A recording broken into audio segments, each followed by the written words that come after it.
Yes, welcome to the last presentation of Frog 2024. I'm very honored to close shop, and I hope, even though it's been a long few days, that you bear with me. What I'm presenting today is a work in progress, so please excuse any loose ends that you might find. And to introduce myself, I come from LMU Munich, and I'm a cultural anthropologist, to put the presentation in context. I'm not finding it. Here we go. So,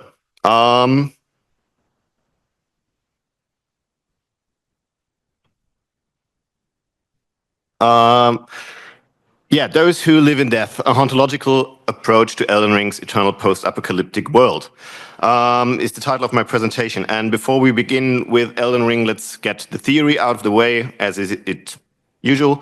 What is hauntology? Hauntology is the science of ghost, maybe. It's ghost science, but what does ghost mean in that context? So we're going to take it directly from French philosopher Jacques Derrida, who coined the term, and watch a scene from the movie Ghost Dance by Ken McMullen from the year 1983. Je voudrais vous demander une chose. Est-ce que vous croyez aux fantômes? Je ne sais pas, c'est une question difficile. Est-ce qu'on demande d'abord à un fantôme s'il croit aux fantômes? Ici, le fantôme, c'est moi. Dès lors qu'on me demande de jouer mon propre rôle dans un scénario filmique plus ou moins improvisé, j'ai l'impression de laisser parler un fantôme à ma place. Paradoxalement, au lieu de jouer mon propre rôle, je laisse, à mon insu, un fantôme me ventriloquer, c'est-à-dire parler à ma place. Alors que je crois au contraire que l'avenir est au fantôme et que la technologie moderne de l'image, de la cinématographie, de la télécommunication décuple le pouvoir des fantômes et le retour des fantômes. C'est au fond pour tenter les fantômes que j'ai accepté de figurer dans un film en me disant que peut-être on aurait les uns et les autres la chance de laisser venir à nous des fantômes de Marx, fantômes de Freud, fantômes de Kafka, fantômes de cet Américain. Vous, bon, je vous connais depuis ce matin, mais déjà vous êtes traversé pour moi par toutes sortes de figures fantomatiques. Donc, je ne sais pas si je crois ou si je ne crois pas aux fantômes, mais je dis vive les fantômes. Et vous, est-ce que vous y croyez aux fantômes? Oui, certainement.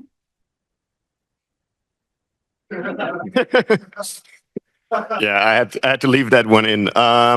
So, do you believe in ghosts? In the terms of these presentations, we're going to pretend that we do, and I'm going to quickly explain the origin of the term hauntology. In his book Specters of Marx, Derrida blends to haunt and ontology into hauntology.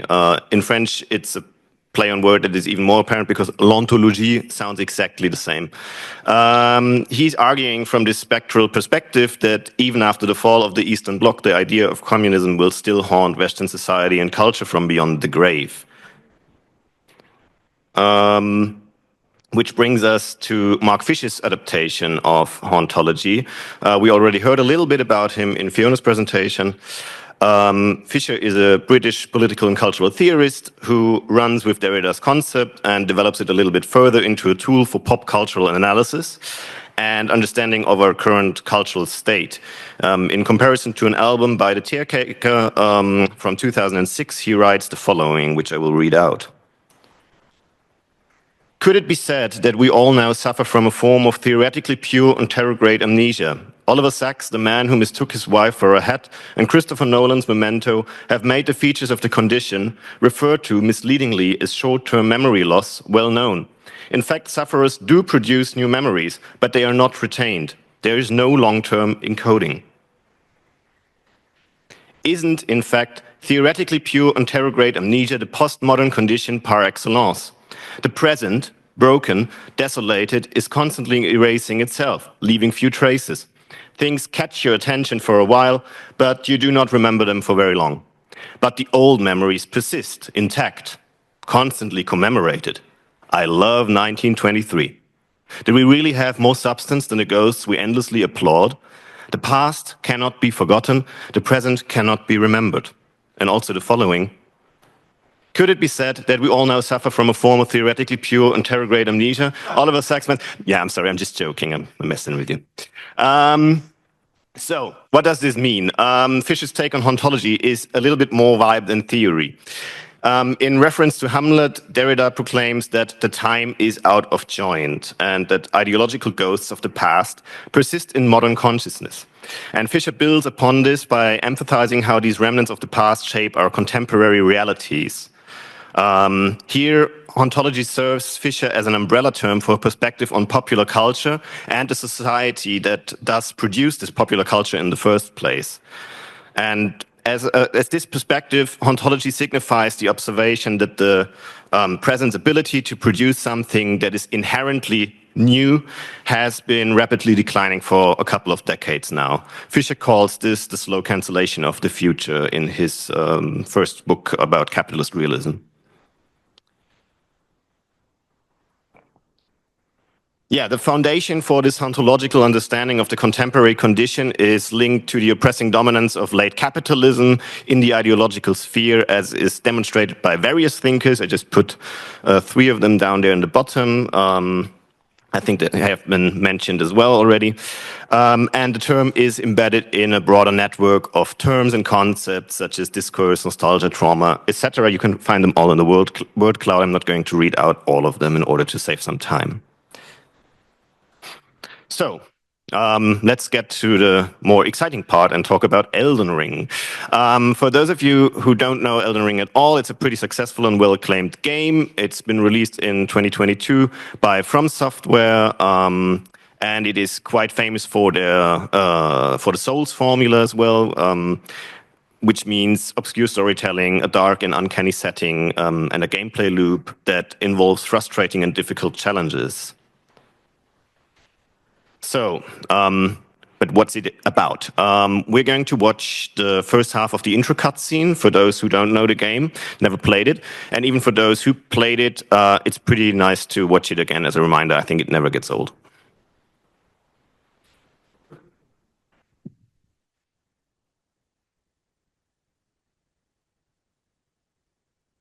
The fallen leaves tell a story.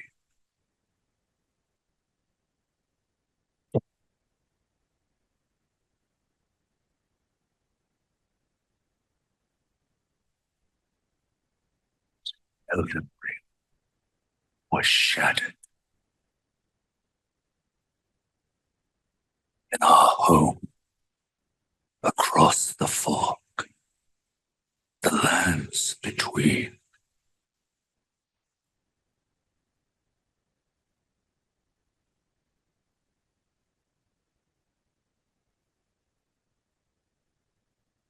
Queen Marika the Eternal is nowhere to be found. And in the night of the Black Knives, Godwyn the Golden was first to perish. Soon, Marika's offspring, demigods all, claimed the shards of the Elden Ring.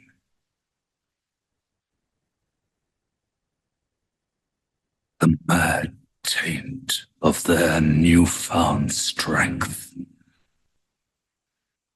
triggered the shattering.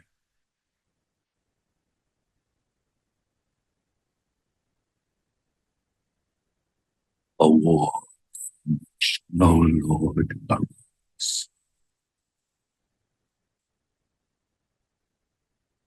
A war leading to abandonment by the greater will.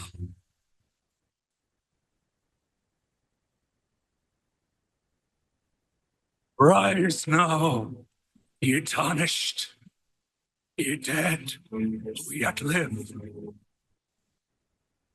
The call of long-lost grace speaks to us all. Yes, sadly, we don't have time to watch the rest of it. I just love how the narrator went so hard at that part, so I decided to cut it off there. Yeah, the call of long lost grace that speaks to us all is something we can relate to, I think. The intro cutscene does offer a pretty good understanding of what's going on in Elden Ring, if you can manage to grasp the info that is actually being said, which is pretty hard going in to the cutscene without any prior knowledge. It's like that, the more you already know, the clearer the message gets. Yeah, let's just try to break it down a little bit, what Elden Ring is about. So the lands between, that is the world of Elden Ring, reflect a post-apocalyptic state that is characterized by the destruction or decay of the so-called Golden Order following the Shattering War and the Shattering of Elden Ring.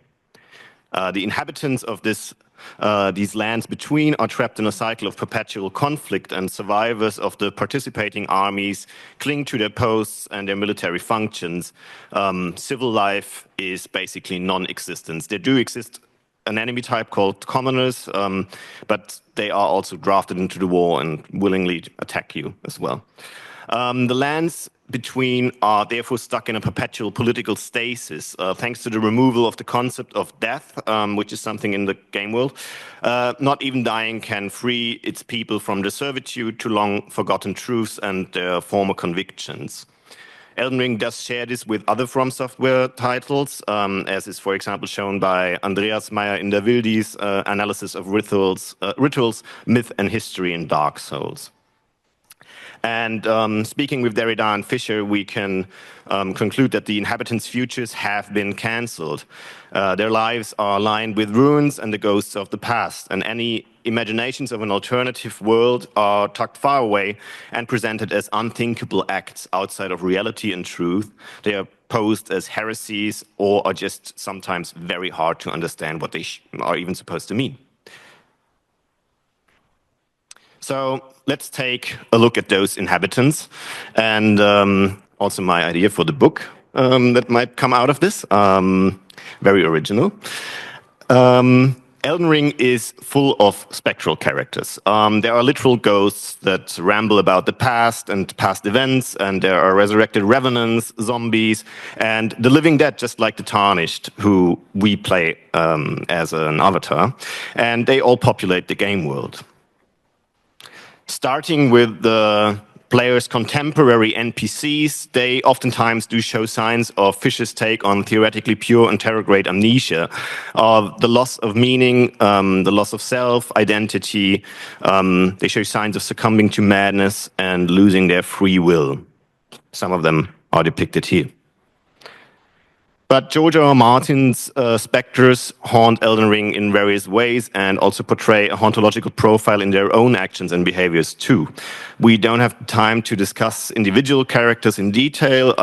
They are basically all glorious heroes and gods from the past, but they do still dominate the discursive landscape of the game world in various ways. And yeah, like they also possess some hauntological features in their own personalities. One example is in the bottom left, Godric the Grafted, who does lament the decline of the golden lineage. And in the bottom right, we have Radahn, who even in his mad state cannot let go of his trusty steed Leonard, which we can see beneath him, even though he is far too heavy for his horse. He's just very attached to that horse, it seems. Yeah, just a dude who loves his horse. So this brings me to the question, as a cultural anthropologist, how does Elden Ring's hauntological nature interact with us as players, as actors? So let me begin with what the game is wanting from us or expecting from us, how we are supposed to understand it. Elden Ring's intended play, or its implicit curriculum, positions the game as a deeply hauntological piece of popular culture. So much is clear, I think. And in FromSoftware's typical manner, the narrative stays always very vague. It leaves a lot of its story to be discovered in arduous and exegetical study by the players and the community as a whole. In order to understand the game, we not only have to carefully listen to all kind of weird dialogues, that is most of the time monologues in truth, but we have also to inspect the numerous item descriptions, the morsels of lore, and we act as a kind of virtual archaeologist. We pay attention to the layout of the game world. We watch out for hints in the placement of enemies, in the placement of NPCs, topographic elements, the architectural details, animations, or sometimes we interpret a boss's attacks, its resistances and weaknesses, and what they can tell us about the lore that is hidden behind all these mechanics. Okay.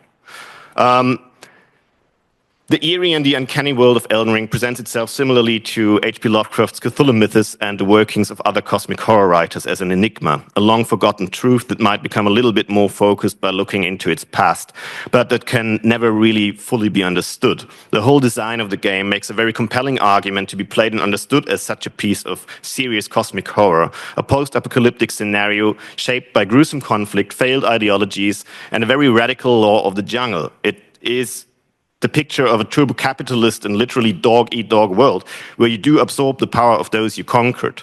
And therefore, in my understanding, the game is suited to be a perfect metaphor or projection surface for Fisher's understanding of the current shared cultural experience of an underlying nostalgia for a future that was promised but never came. Even though the lands between are truly fantastic, some parts of us living in the lands of crumbling late capitalism can relate to its problems, its time being out of joint, and the longing for those promised days that were to come.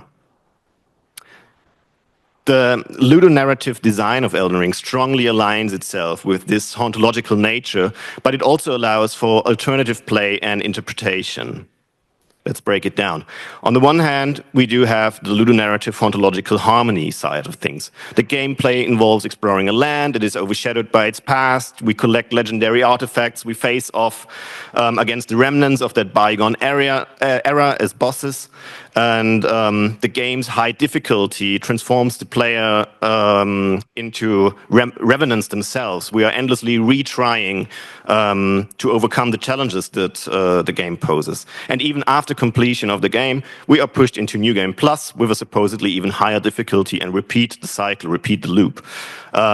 So therefore, we are basically kind of trapped in the past, reliving our own gameplay experience and reinforcing the whole hauntological theme of the game. On the other hand, when we expand our view to the player's experiences, we can also reveal alternative ways of playing the game and understanding it. While the in-game world does feel stuck in this apocalyptic end-of-history scenario, the stasis, the player's stories actually only begin when we buy the game, when we boot up the loading screen, when we create a character, when we interact with the game and the community. By repeating the challenges the game has to offer, players can improve, they get good, and they can somehow break this magic cycle of hauntology. Also, we have elements like the clunky message system with the bare-bone vocabulary that introduces a type of humor and collaboration that is contrasting the game's dark and hauntological atmosphere very drastically. We can find helpful notes, but also the typical humor of Souls games with messages like try finger but hole. Those who know, they know. Multiplayer also creates shared experiences, both personal narratives and mythologies, such as the legend of Let Me Solo Her, who helped players overcome one of the notoriously difficult bosses in the game. And they can create memorable moments of cooperation, but also of player versus player events. Then we have, of course, the communities, the discussion forums, the modding community, the fan community that expand upon the game's meaning and do offer alternative ways of interpreting and playing the game at the same way. And last but not least, we have the fact that true mastery, in quotation marks, that is shown in challenge or speed runs break the hauntological loop as well. They transform the gameplay into some athletic feats, and they replace the original narrative with stories of competition and skill with their own storylines and own story arcs, and those are primarily based in the world outside of the game. So this brings me to my final remark. Within this twofold relation to the hauntological, I think lies kind of the beauty of Elden Ring, or at least a part of the explanation for its success as a truly pop cultural artifact of our time. While being a successful product in the terms of Adorno's and Horkheimer's culture industry, the game also playfully interacts with those origins that gave birth to it. Its zeitgeist, the effects of capitalist realism, and our shared experiences of theoretically pure and terror-grade amnesia. And even more, it offers a multitude of practices of resistance and empowerment against this hauntological experience. As much as its design does serve the hauntological, it also consciously includes these counter-practices, as none of them are truly unintended and in many cases built right into the core of the game. It might seem a bit counterintuitive, but in playing the game, especially in mastering it, we just have to play it enough, I guess. We can, not must, but we can playfully also interact with our own hauntological experiences and transform das Unheimliche into the familiar, das Heimliche, something comfortable and normal. So, to close it up, in spite of Fisher's pop cultural diagnosis, Elden Ring does seem to be both a truly hauntological product of late capitalism, with all the boring seriality and the depressive bleakness that comes with that, and at the same time, a way to experience and create something new, and to make the post-apocalyptic and strange lands between our home. Thank you very much for bearing with me. I'm looking forward to the discussion and your comments.